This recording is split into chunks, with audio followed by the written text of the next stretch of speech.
I invited my best friend over for a chat in a bar, and I said, "Mate, I can keep quiet because I accidentally saw your wife kissing some guy in a restaurant." He turned pale and replied, "Sorry, mate. I am not a loyal friend like you because I have known for a year and a half now that your wife is cheating on you and the rumor is still going on." I was furious. My mind was racing, and all the memories of the past year and a half flashed before my eyes. How could I have been so blind? And how could my best friend have kept this from me for so long? It was like a punch to the gut. But instead of falling apart, I felt a surge of determination. "I can believe this," I muttered, more to myself than to him.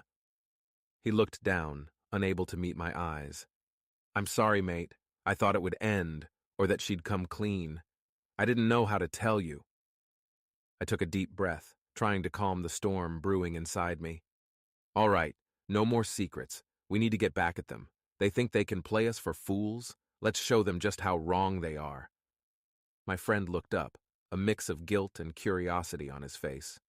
"What are you thinking? We'll need a plan, something that hits them hard where it hurts the most," I said, my mind already working out the details. "First, we need to find out everything. Who she's been seeing, where they go, what they do. I want to know every dirty little secret."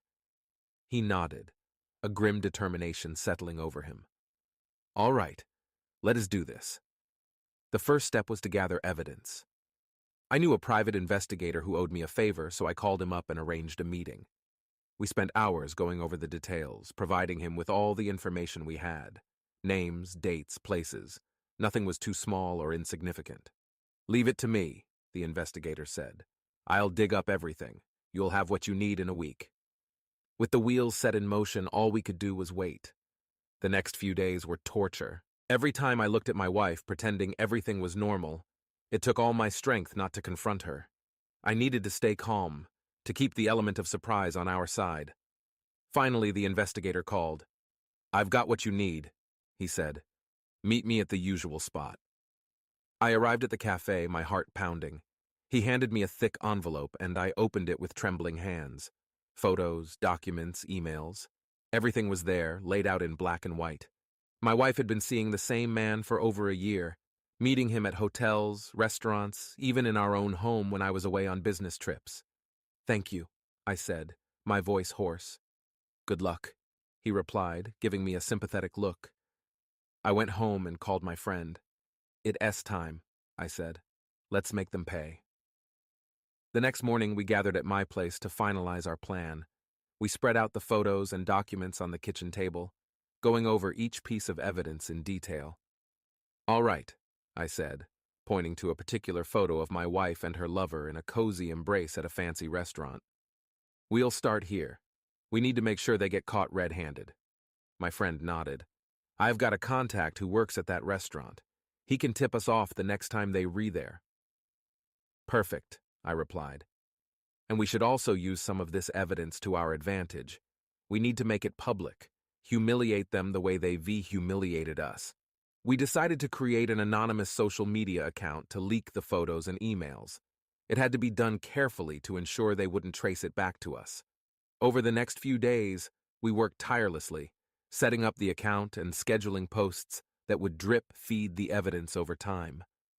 As expected, the social media posts quickly gained traction.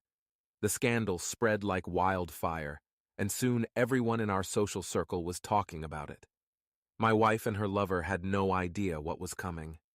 One evening, my friend got the call from his contact at the restaurant. "They are there," he said. "It is happening tonight." We grabbed our gear and headed to the restaurant. We parked a few blocks away and approached on foot, staying out of sight. Through the large front windows, we saw them sitting at a corner table looking all too comfortable together. "Let's go," I said, adrenaline pumping through my veins. We stormed into the restaurant, cameras ready.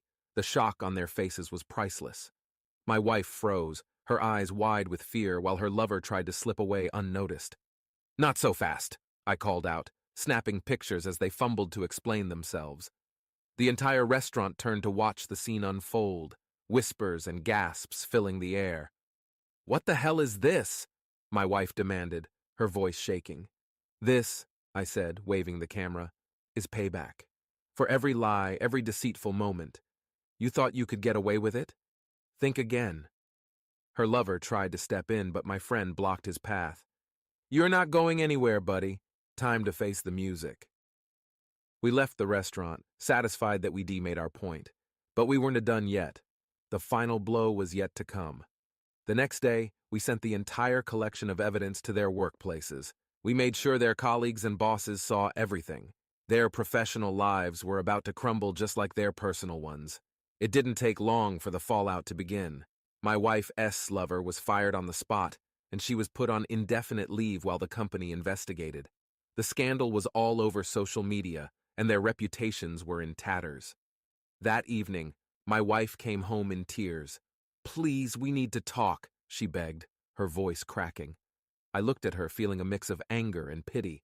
"Talk? Now you want to talk? It's too late for that." "Just hear me out," she pleaded. "I made a mistake. I was lonely and he was there. But I love you. I always have." I shook my head. "You should have thought of that before you betrayed me. I can't trust you anymore." She sobbed, falling to her knees. "Please, just give me a chance to make it right." I sighed, the anger giving way to exhaustion. "You broke us. There's no fixing this. Now get out." As she packed her things and left, I felt a strange sense of relief. The storm was over, and though my heart was in pieces, I knew I'd survive. My friend and I had taken our revenge, and it was time to move on. But little did I know, the real consequences of our actions were yet to unfold. A few days later, I received a call from my friend. "Mate, we need to talk. Can you come over?" When I arrived, he looked tense, pacing his living room. "What's going on?" I asked, concerned. "It's about our revenge," he said, running a hand through his hair. "There's been complications." My heart sank. "What do you mean?" "Your wife's lover," he began. "Turns out he is not just some random guy. He has got connections. Powerful ones." I frowned. "What kind of connections?" "His brother is a high-profile lawyer. They are threatening to sue us for defamation and invasion of privacy. They claim the evidence we leaked was doctored." I felt a cold dread settle in my stomach. "But it's all true. We didn't fabricate anything." "I know," he said, sighing. "But they're playing dirty. They've got the resources to drag this out in court and ruin us financially." I sat down, trying to process the information. "So what do we do?" "We need a lawyer, a good one," he said. "And fast. We have to protect ourselves." Over the next few days, we scrambled to find legal representation. It was a stressful and costly endeavor, but we managed to secure a reputable attorney who assured us he would fight tooth and nail for our case. Meanwhile, the pressure was mounting. The social media storm continued, but now there were whispers and rumors that we had gone too far. Some people even suggested that we were the real villains in the story, having resorted to public shaming and humiliation. One evening, I received an unexpected visitor. It was my wife's lover, looking surprisingly calm and composed. "We need to talk," he said, standing at my doorstep. I hesitated, but then stepped aside to let him in. "You've got 5 minutes," I said, leading him to the living room. He sat down, his demeanor cool and collected. "I know you think you're in the right," he began, "but this isn't just about you and me. My brother is coming after you with everything he has got. And trust me, you want to win." I clenched my fists, struggling to keep my anger in check. "You brought this on yourself, you and my wife." He nodded slowly. "Maybe. But I am offering you a way out. Drop this vendetta and we can both walk away. No lawsuits, no more drama." I stared at him, weighing my options. The legal battle would be brutal and expensive. And even if we won, the damage to our reputations might be irreversible. But could I really let him and my wife get away with their betrayal? "I need time to think," I finally said. He stood up, extending his hand. "You have a week. After that, my brother will proceed with the lawsuit." After he left, I sat there in silence, torn between anger and pragmatism. I called my friend and told him about the visit. "What do you think?" he asked. "I don't know," I admitted. "Part of me wants to fight, to see them pay for what they've done. But another part of me just wants this nightmare to be over." He sighed. "It's your call, mate. Whatever you decide, I'll stand by you."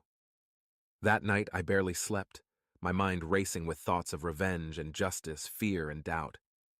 The next morning, I made my decision. I called our lawyer and asked him to set up a meeting with my wife's lover and his brother. It was time to negotiate a truce. We met in a neutral location, a small conference room at our lawyer's office. The atmosphere was tense as we sat across from each other, the lawyer laying out the terms. In exchange for dropping all legal actions, we agreed to cease all public and private attacks against each other, my wife's lover's brother stated, his tone cold and formal. This includes any further dissemination of information, photos, or emails. I nodded, feeling a heavy weight lift off my shoulders. Agreed. Additionally, he continued, we require a public apology for the defamation and invasion of privacy. I hesitated, but our lawyer leaned in and whispered, it's a small price to pay for avoiding a lengthy court battle. Fine, I said, my voice tight. We'll issue the apology. The meeting concluded with signatures and handshakes, but there was no sense of victory, no satisfaction. It felt more like a surrender, a bitter end to a chapter I wished had never been written. As I left the conference room, my friend caught up with me. You did the right thing, he said, patting my back. Now we can finally move on. But moving on was easier said than done. The wounds were still fresh, the betrayal still raw. My wife and I were separated, our home a silent reminder of what once was. The future seemed uncertain, and the path to healing felt long and arduous. Yet, in the quiet moments, I found a glimmer of hope. Perhaps with time, I could rebuild. Not just my life, but myself. Stronger, wiser, and more resilient. For now, that was enough. A few weeks passed after the truce was signed. I tried to settle into a new routine, but the weight of everything that had happened lingered. My days were filled with work and distractions, anything to keep my mind off the betrayal and the chaos it had brought into my life. But the nights were harder. Alone with my thoughts, the anger and sadness crept back in. One evening, I decided to go out for a drink to clear my head. I chose a quiet bar on the edge of town, hoping to avoid anyone I knew. As I sat at the bar nursing a whiskey, I saw a familiar face walk in. It was my best friend's wife, Amanda. Hey, she said, sliding onto the stool next to me. Mind if I join you? Sure, I replied, surprised to see her. What brings you here? She shrugged. Needed a break from everything. You? Same, I said, taking a sip of my drink. We sat in silence for a while, each lost in our own thoughts. Finally, she turned to me. I'm really sorry about everything that happened. It must have been hell. It was, I admitted. Still is sometimes. I can't believe they did that to you, she said, shaking her head. You deserve better. Thanks, I said, appreciating her words more than I could express. As the evening wore on, we talked more, sharing stories and memories. It felt good to have someone to confide in, someone who understood the pain and anger I was feeling. Before I knew it, we had spent hours at the bar, and it was closing time. Do you want to grab a coffee or something? Amanda asked as we left the bar. Sure, I said. There is a 24-hour diner down the street. We walked to the diner, the cool night air refreshing after the stuffy bar. We ordered coffee and continued talking, the conversation flowing easily. It was comforting, almost therapeutic. Do you ever think about what's next? She asked, stirring her coffee. I mean, after all this mess? All the time, I replied. I just don't know what that looks like yet. Same here, she said, a hint of sadness in her voice. It's like everything's changed and I don't know how to find my way back. We sat in silence for a while, the weight of our shared experiences hanging between us. Then, unexpectedly, she reached across the table and took my hand. We'll figure it out, she said, her voice soft but determined. One step at a time. I nodded, feeling a warmth spread through me at her touch. Yeah, we will. The days turned into weeks, and Amanda and I continued to see each other. What started as mutual support gradually evolved into something deeper. We found solace in each other's company, a sense of understanding and connection that neither of us had expected. One night, as we sat on her porch looking out at the stars, she turned to me. You know, I never thought I'd find happiness again after everything that happened, but being with you, it feels right. I looked at her, seeing the sincerity in her eyes. I feel the same way, I said, my heart full. I never thought I'd trust someone again, but with you, it is different. She leaned in and kissed me, a gentle, tender kiss that spoke of hope and new beginnings. As we pulled away, I knew that despite the pain and betrayal, there was a chance for a fresh start, a new chapter in our lives. The road ahead wouldn't be easy, but for the first time in a long while, I felt hopeful. With Amanda by my side, I was ready to face whatever came next. As Amanda and I grew closer, our relationship blossomed into something neither of us had expected. We became each other's confidants, our late-night talks and shared moments of vulnerability forming a bond that felt unbreakable. One afternoon, we decided to take a spontaneous trip to the coast. The fresh sea air and the sound of the waves crashing against the shore were exactly what we needed. It was a chance to escape, to leave behind the chaos and pain for a while. We spent the day walking along the beach, collecting seashells and talking about our dreams for the future. It was a beautiful, sunny day, and for the first time in what felt like forever, I felt at peace. "Do you ever think about what you want to do next?" Amanda asked as we sat on a large rock watching the sunset. "Yeah," I said, taking her hand in mine. "I think about starting over, maybe moving somewhere new, finding a job that makes me happy." She smiled. "I've been thinking the same thing. A fresh start sounds perfect. Do you think? Do you think we could do it together?" I asked, my heart pounding as I waited for her response. Her eyes sparkled with hope and happiness. "I love that," she said, leaning in to kiss me. The next few weeks were a whirlwind of planning and preparation. We decided to move to a small town up the coast, a place where we could build a new life away from the shadows of our past. We found a charming little house with a garden, and I quickly secured a job at a local firm.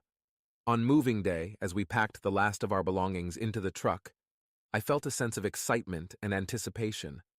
This was our chance to start over, to create something beautiful out of the ashes of our old lives. Our new town was everything we had hoped for. The people were friendly, the pace of life was slower, and the sense of community was strong. Amanda found a job at a nearby school, and we quickly settled into our new routines. One evening, after a long day at work, I came home to find Amanda in the garden, planting flowers. The sight of her, so content and at peace, filled me with a deep sense of gratitude. "Hey," I said, walking over to her. "How was your day?" She looked up, smiling. "It was great. The kids at school are wonderful. How about you?" "It was good," I said, sitting down beside her. "I am really happy here, Amanda, with you." "Me too," she said, leaning in for a kiss. "I love you, you know." "I love you too," I replied, feeling the truth of those words deep in my heart. Life wasn't perfect, and we both had our moments of doubt and insecurity, but we faced them together, supporting each other and finding strength in our love. One weekend, we decided to invite my friend over to see our new place. He had been a constant support through everything, and I wanted him to know how much that meant to me. As he arrived, I could see the happiness in his eyes. "This place is amazing," he said, looking around. "I'm so glad you guys found each other." "Thanks," I said, clapping him on the back. "I couldn't have done it without you." We spent the evening catching up, sharing stories and laughing. It felt good to have a piece of the past here in our new life, a reminder of the journey we had taken to get here. As the sun set and the stars began to twinkle in the night sky, I felt a profound sense of contentment. The pain and betrayal of the past were still there, but they were fading, replaced by hope and happiness. Amanda and I stood in the garden, looking up at the stars. "We've come a long way," she said, squeezing my hand. "Yeah, we have," I replied, pulling her close. "And I wouldn't want to be anywhere else." In that moment, I knew that no matter what challenges lay ahead, we would face them together. We had found each other in the midst of chaos, and together we had built something beautiful and strong. Life in our new town continued to be everything we had hoped for.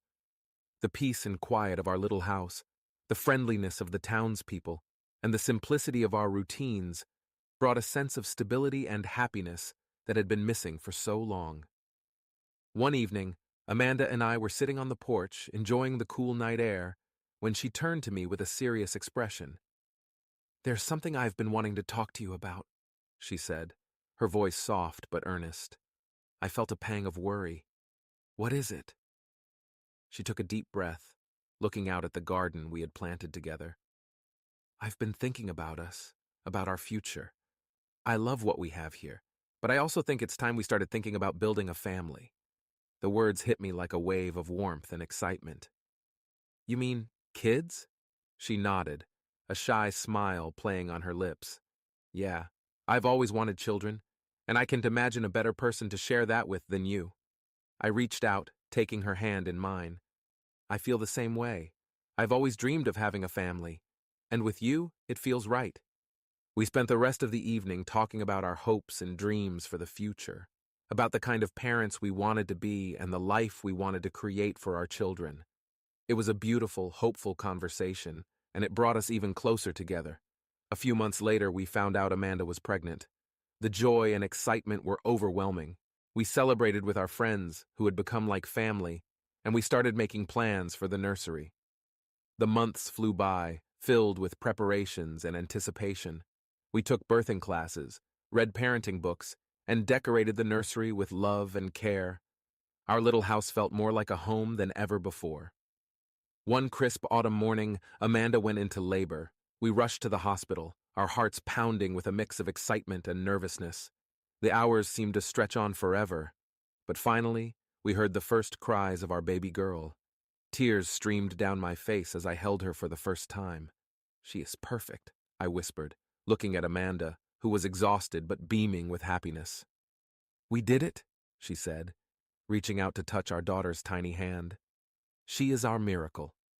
Bringing our baby girl home was the happiest moment of our lives. The first few weeks were a blur of sleepless nights and joyful days, filled with the wonder and awe of new parenthood. One evening, as I rocked our daughter to sleep, I reflected on how far we had come. From the depths of betrayal and heartbreak, we had built a new life, one filled with love, hope, and endless possibilities. Amanda came up behind me, wrapping her arms around my shoulders. What are you thinking about? She asked, resting her chin on my shoulder. Just how lucky I am, I said, looking down at our sleeping baby. To have you, to have her, to have this life. She kissed my cheek. We are lucky to have you, too. As our daughter grew, so did our happiness. Watching her take her first steps, hearing her first words, and seeing the world through her eyes brought a new kind of joy into our lives. Every day was an adventure, and every moment was a treasure. One afternoon, while playing in the garden, Amanda looked at me with a mischievous smile. So what do you think about having another one? I laughed, pulling her into a hug. I think that sounds like a wonderful idea. Our family continued to grow, and with it, our love and happiness. We faced challenges, of course, but we faced them together, with the strength and resilience we had built through our journey. Years later, as we sat together watching our children play in the garden, I felt a deep sense of gratitude. Life had thrown us some tough curveballs, but we had come out stronger, more connected, and more in love than ever. Amanda leaned her head on my shoulder. We've come a long way, haven't we? Yeah, we have, I said, smiling, and I wouldn't change a thing. In that moment, surrounded by the laughter of our children and the warmth of our love, I knew that no matter what the future held, we would face it together, hand in hand, heart to heart. The years continued to pass, filled with laughter, love, and the occasional challenge. Our children grew, their unique personalities blossoming under the care and guidance of Amanda and me. Every milestone, from first days at school to birthdays and family vacations, was a reminder of how far we had come and how much we had built together. One evening, after the kids were in bed, Amanda and I sat on the porch, sipping tea and watching the stars. It was one of those perfect, quiet moments where everything felt right in the world. I've been thinking about something, Amanda said, breaking the comfortable silence. What's that? I asked, curious. I want to renew our vows, she said, her eyes shining with emotion. We've been through so much, and I want to celebrate our love and commitment to each other. A lump formed in my throat as I took in her words. I think that's a beautiful idea, I said, reaching out to take her hand. Let's do it. We began planning a small ceremony, inviting our closest friends and family. It was to be a simple, intimate gathering, a celebration of our journey and the love that had carried us through the darkest times. The day of the vow renewal arrived, and the weather was perfect. We stood in our garden, surrounded by flowers and the people who had supported us through thick and thin. Our children played nearby, their laughter a sweet soundtrack to the day. Amanda looked radiant in a simple white dress, and as she walked down the makeshift aisle, my heart swelled with love and gratitude. When she reached me, we held hands, our eyes locked, and the world around us seemed to fade away. "I love you," she whispered, tears glistening in her eyes. "I love you too," I replied, my voice thick with emotion. We exchanged vows, words that carried the weight of our experiences, our struggles, and our triumphs. It was a powerful, moving ceremony, and as we kissed to seal our renewed commitment, our friends and family erupted in cheers. After the ceremony, we had a small reception in the garden. Our friends made heartfelt toasts, and our children ran around, playing and enjoying the celebration. It was a perfect day, one that reaffirmed everything we had fought for and built together. As the sun set and the stars began to twinkle in the sky, Amanda and I stole a moment alone. We stood at the edge of the garden, looking out at the beautiful scene before us. "Thank you," she said softly, resting her head on my shoulder. "For what?" I asked, wrapping my arm around her. "For everything. For loving me, for fighting for us, for being the best husband and father I could ever ask for." I kissed her forehead. "Thank you for being my rock, my partner, my everything. I couldn't have done any of this without you." We stood there in silence for a while, soaking in the moment, before rejoining the party. The night was filled with dancing, laughter, and joy, a celebration of love and resilience. As our friends and family began to leave, Amanda and I walked them to the door, thanking them for being part of our special day. My best friend, who had been there from the beginning, gave me a hug. "I am so happy for you, mate," he said, his voice filled with genuine joy. "You deserve all the happiness in the world." "Thanks," I replied, feeling a surge of gratitude. "I couldn't have done it without you." After everyone had left, Amanda and I tucked our children into bed, their sleepy smiles a reminder of the beautiful life we had created. We returned to the porch, sitting together in the quiet of the night.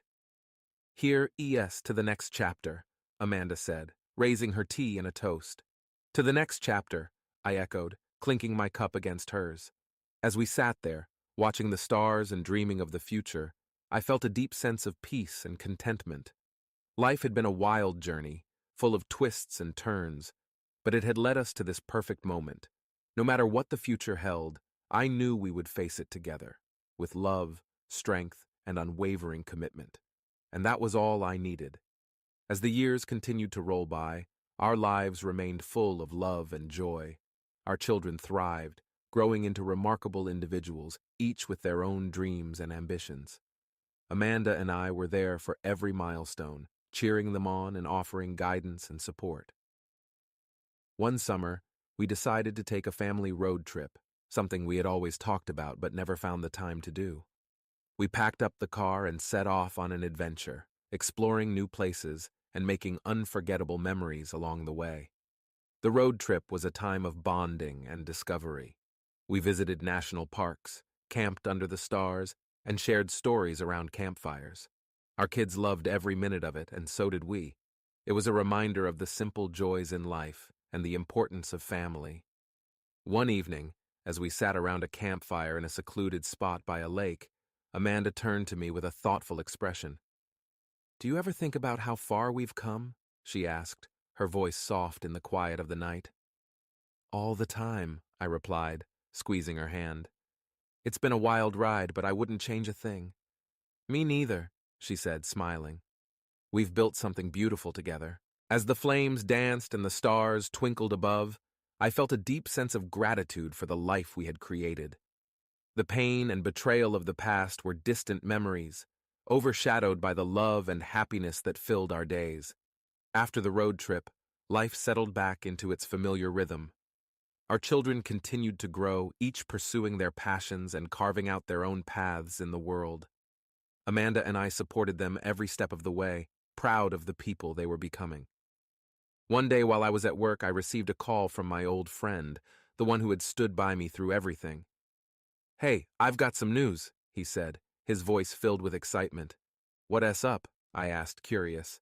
"I'm getting married," he said, and I could hear the smile in his voice. "That's amazing," I exclaimed, genuinely happy for him. "Who's the lucky person?" "It's someone I've been seeing for a while now," he said. "She is wonderful, and I can wait for you to meet her." "Congratulations, mate." "I am really happy for you," I said, feeling a warmth spread through me. The wedding was a beautiful affair, filled with love and joy. Amanda and I were honored to be there, celebrating with our friend and his new wife. As I watched them exchange vows, I couldn't help but think back to our own journey, the ups and downs that had led us to this moment. After the ceremony, my friend pulled me aside. "I just wanted to thank you," he said, his eyes sincere, "for being there for me, for supporting me through everything." "Thank you for being there for me," I replied, feeling a lump in my throat. "I wouldn't have made it without you." We hugged, a silent acknowledgement of the bond we shared. It was a reminder of the importance of friendship and the strength we find in the people we love. As Amanda and I danced together at the reception, I looked into her eyes and felt a surge of love and gratitude. "I love you," I whispered, holding her close. "I love you too," she replied, her eyes shining. Life continued to be an adventure, filled with new experiences and challenges. But through it all, Amanda and I faced everything together, our love growing stronger with each passing year. One autumn evening, as we sat on the porch watching the leaves fall, Amanda turned to me with a thoughtful expression. "Do you ever think about what comes next?" she asked, her voice filled with curiosity. "All the time," I said, smiling. "But whatever it is, we'll face it together." She nodded, a contented smile on her face. "Together," she echoed. As the years went by, our love story continued to unfold, each chapter more beautiful than the last. We celebrated anniversaries, watched our children grow, and embraced the joys and challenges of life with open hearts. No matter what the future held, I knew we would face it hand in hand with love, strength, and unwavering commitment. And that was all I needed. Time seemed to move faster as our children grew and began to forge their own paths. One by one, they left for college, each excited to start a new chapter of their lives. Amanda and I faced the bittersweet reality of an empty nest, but we also saw it as an opportunity to rediscover each other and enjoy this new phase of our journey together. One evening, as we sat by the fire pit in our backyard, Amanda brought up an idea that had been on her mind. "What do you think about traveling more?" she asked, her eyes reflecting the dancing flames. "We've always talked about it, but with the kids grown up, now seems like the perfect time." I smiled, feeling a sense of excitement bubble up. "I think it's a great idea. Where should we go first?" Over the next few months, we planned and embarked on a series of trips, each one an adventure that brought us closer together. We explored quaint European villages, marveled at the ancient ruins in South America, and soaked in the vibrant cultures of Asia. Each destination offered new experiences and memories that we cherished deeply. One particularly memorable trip took us to Italy. We wandered through the cobblestone streets of Rome, visited the stunning Amalfi Coast, and indulged in the rich history and delicious cuisine. It was in Florence, standing on the iconic Ponte Vecchio, that Amanda turned to me with a look of pure happiness. "Can you believe we made it here?" she said, her voice filled with wonder. "I can," I replied, holding her close. "We've come so far and we've done it together." We continued to explore the world, each trip a testament to our love and resilience. But no matter how far we traveled, home always held a special place in our hearts. Returning to our little house, with its familiar comforts and the memories we had built there, was always a welcome respite. One winter evening, as we sat by the fire with hot cocoa in hand, Amanda brought up another idea. "I've been thinking," she said, a twinkle in her eye. "What if we write a book about our journey?" our story could inspire others to find hope and love, no matter what challenges they face. I looked at her, feeling a rush of admiration and love. That's a fantastic idea. Our story is one worth telling. We began to write, recounting the highs and lows, the moments of despair and the triumphs that defined our journey. It was a cathartic process, and as we put our story onto paper, we found ourselves reliving the emotions and lessons that had shaped us. The book, titled Rebuilding Us, was published the following year. It received an outpouring of support and touched the lives of many who found solace and inspiration in our story. Sharing our experiences with the world brought a sense of fulfillment and purpose that we hadn't anticipated. As our children returned home for holidays and special occasions, they expressed their pride in our book and the strength of our love. It was a reminder that our journey had not only impacted us, but also shaped the lives of those we held dear. One summer evening, our family gathered for a barbecue in the backyard. The air was filled with laughter and the delicious smell of grilling food. Our grandchildren ran around playing games and filling the space with joy. Amanda and I sat together, watching the scene unfold with contentment. "We've built something beautiful, haven't we?" she said, her voice soft with emotion. "We have," I agreed, squeezing her hand. "And it's all because of you." As the sun set and the stars appeared, we toasted to the future, surrounded by the love and warmth of our family. Life had taken us on a remarkable journey, one filled with unexpected twists and turns, but it had led us to this perfect moment. In the quiet of the night, as we sat together under the stars, I knew that no matter what lay ahead, we would face it together. Our love, tested and true, was the foundation of a life well lived, and I was grateful for every moment we had shared. The future was still unwritten, but with Amanda by my side, I knew it would be filled with love, adventure, and the unwavering strength that had carried us through. And that was all I needed. The years continued to pass, and our lives remained rich with love and adventure.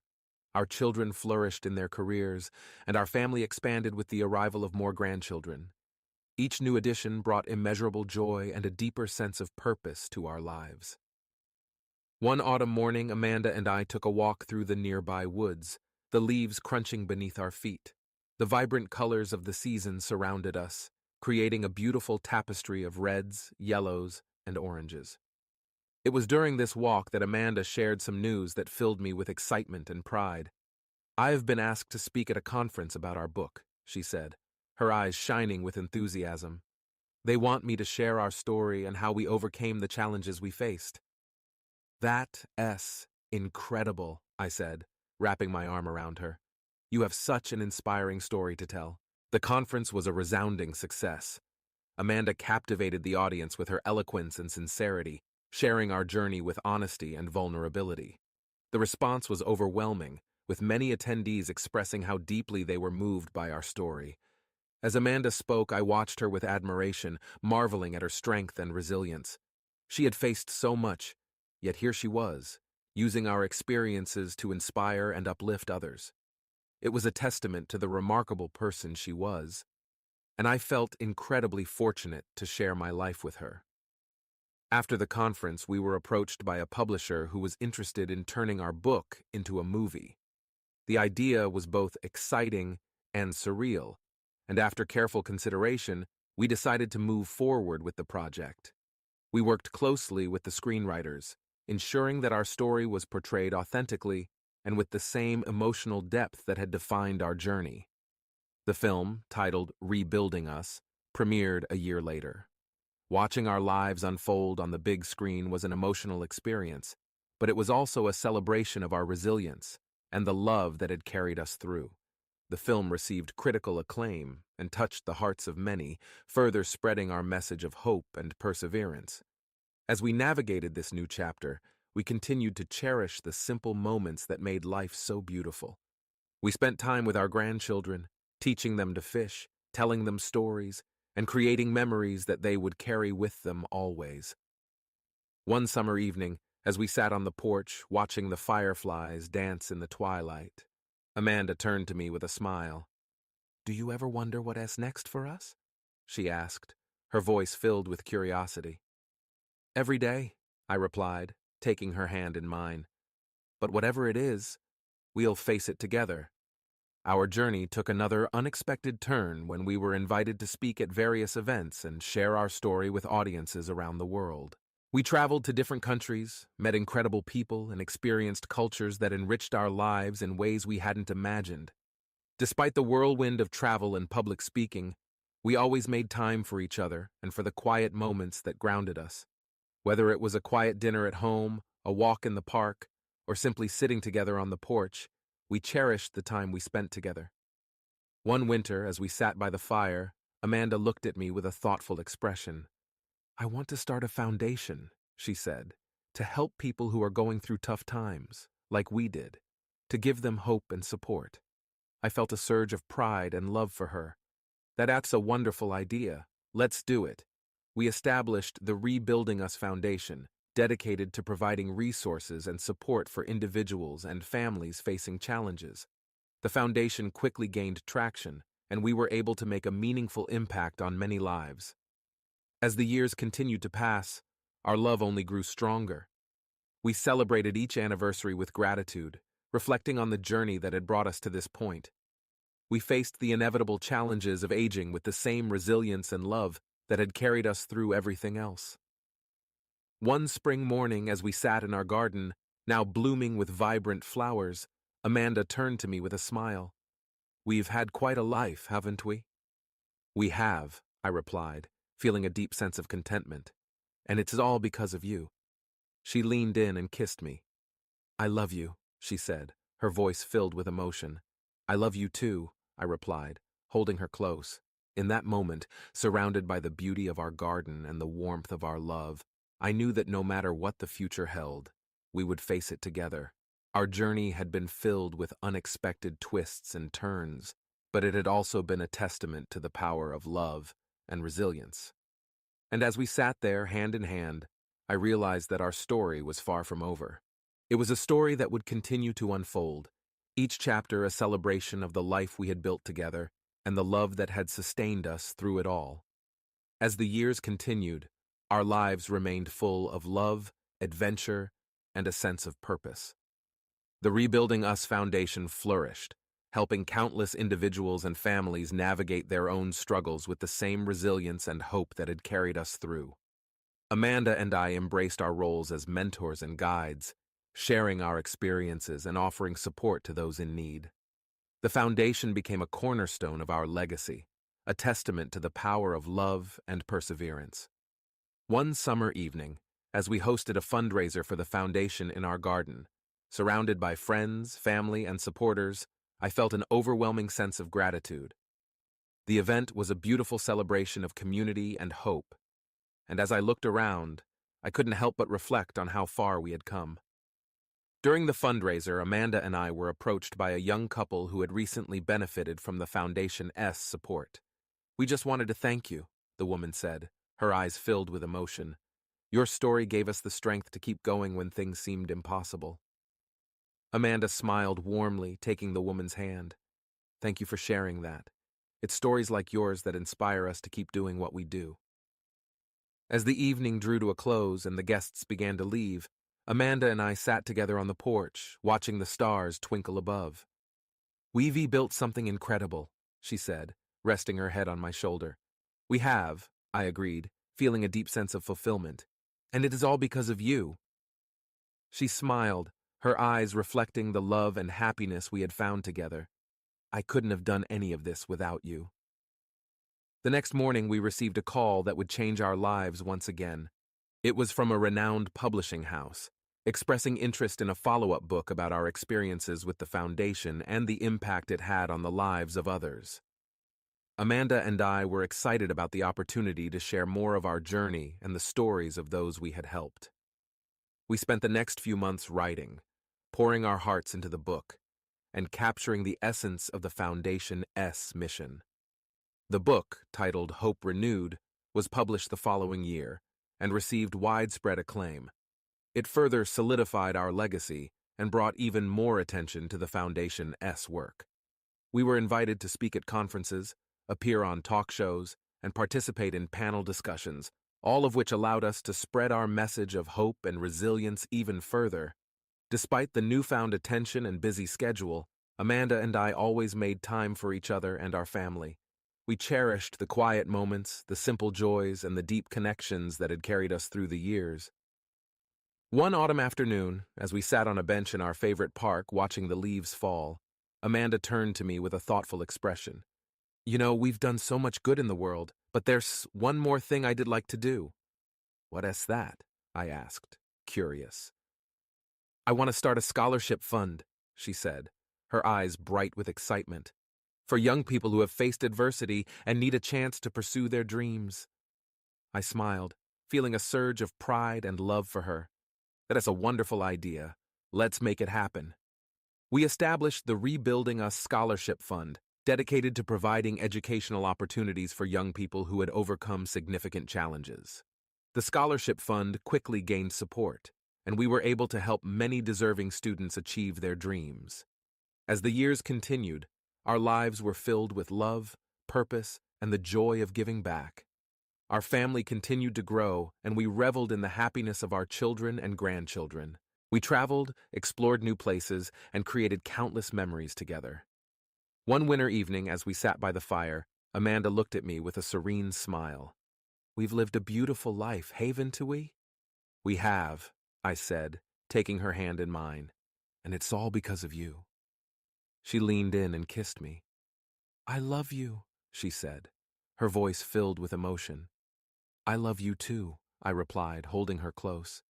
In that moment, surrounded by the warmth of our home and the love we had built, I knew that our journey was far from over.